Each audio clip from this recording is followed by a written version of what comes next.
You know, as we are looking at our society struggling today with the family, I think all of us probably realize that the reason our families are struggling is because marriage is struggling. And at the heart of marriage struggling is really this epidemic of divorce. You know, in America today, the studies and statistics tell us that about half of all first marriages end in divorce. I mean, that's just a shocking statistic. I know that many of us are children of divorce. We have almost today a divorce culture that's going on. And the sad part is that while divorce has taken over our general society, we see that really there is not particularly a lower divorce rate in the Christian community.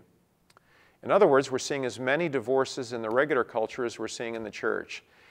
And so maybe the question to ask ourselves briefly today is why?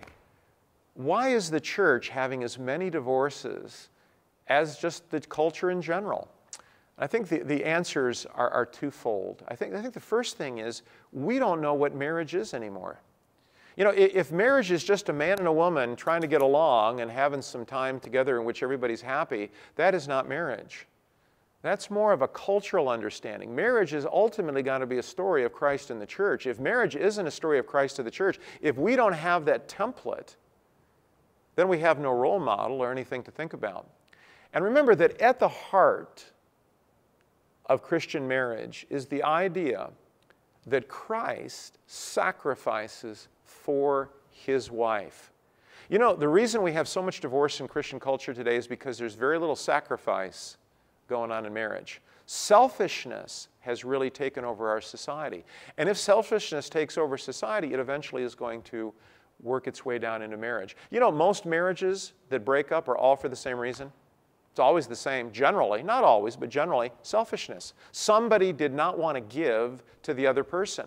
Husbands don't want to love their wives sacrificially. Wives don't want to give to their husbands. And when you take away sacrifice and the cross from marriage, and if people are just in marriage to get what they can take out of it, well, then there's no surprise, is there, that marriages fall apart?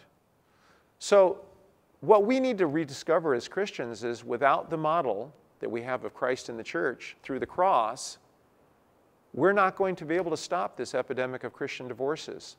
You know, maybe you're listening today, and maybe the Lord has spoken to you through this. Maybe the message of the hour is to go into that marriage that you're in and begin sacrificing for your partner, sacrificing for your spouse. That's the Lord's antidote to culture, to selfishness, and the divorce epidemic.